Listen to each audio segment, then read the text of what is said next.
Hi ಎಲ್ರಿಗೂ. ನಾವು ನಾಳೆ ಧರ್ಮಸ್ಥಳಕ್ಕೆ ಹೋಗೋ ಪ್ಲ್ಯಾನ್ ಮಾಡಿದ್ವಿ. ಆ್ಯಂಡ್ ಬೆಳಗ್ಗೆನೇ ಎಲ್ಲ ಮಾಡ್ಕೊಂಡು ಕುತ್ಕೊಂಡ್ರೆ ಆಗಲ್ಲ ಅಂತ ಅಂದ್ಬಿಟ್ಟು ಪೂಜೆ ಕೆಲಸ ಆ್ಯಂಡ್ ರಂಗೋಲಿ ಕೆಲಸ ಎಲ್ಲ ನೈಟೇ ಮುಗಿಸ್ಕೊಂಡ್ವಿ. ನಾನು ರಂಗೋಲಿ ಹಾಕಬೇಕಂದ್ರೆ ನನ್ನ ಮಗಳು ರಂಗೋಲಿ ಹಾಕಬೇಕು. ಆ್ಯಂಡ್ ಅದ್ರ ಸಾಥ್ ಕೊಡೋದಕ್ಕೆ ನಮ್ಮ ಅತ್ತೆ ನಮ್ಮ ಇದನ್ನ ಎಲ್ಲ ಸೇರಿ ಅವಳು ಹಾಕೋದನ್ನು ನೋಡ್ತಿದ್ರು. ಆ್ಯಂಡ್ ತುಂಬಾ ಫನ್ನಿಯಾಗಿತ್ತು.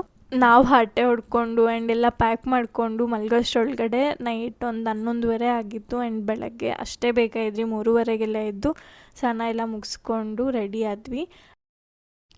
ಬೆಳಗ್ಗೆನೇ ಪೂಜೆ ಎಲ್ಲ ಮುಗಿಸ್ಕೊಂಡ್ವಿ. ನಮ್ಮ ತಾತ ಮನೇಲಿರಲಿಲ್ಲ, ಊರಿಗೆ ಹೋಗಿದ್ರು. ನಮ್ಮ ನಾಯಿ ಮನೇಲಿ ಯಾರೂ ಇಲ್ಲ ಅಂದರೆ ಇರೋದಿಲ್ಲ, ಹತ್ಕೊಂಡಿರುತ್ತೆ. ಸೊ ನಮ್ಮ ಕ್ಲೋಸ್ ರಿಲೇಟಿವ್ಸ್ನ ಮನೇಲಿ ಬಿಟ್ಟು ಹೋಗಿದ್ವಿ.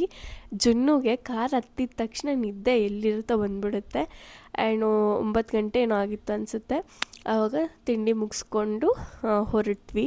ನಮಗೆ ದೇವಸ್ಥಾನಕ್ಕೆ ಹೋಗೋಕ್ಕೆ ಮುಂಚೆ ಒಂದು ಸ್ವಲ್ಪ ಕೆಲಸ ಇತ್ತು ಹಾಸನ ಹಳೇಬೀಡಲ್ಲಿ.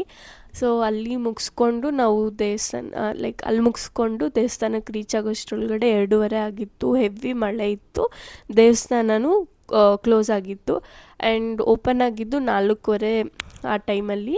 ಅಲ್ಲಿ ದರ್ಶನ ಎಲ್ಲ ಮುಗಿಸ್ಕೊಂಡ್ವಿ. ತುಂಬಾ ಚೆನ್ನಾಗಿ ನಮಗೆ ದರ್ಶನ ಆಯಿತು. ಅಲ್ಲಿ ಮುಗಿಸ್ಕೊಂಡು ನಾವು ಕುಕ್ಕೆಗೆ ಹೊರಟ್ವಿ.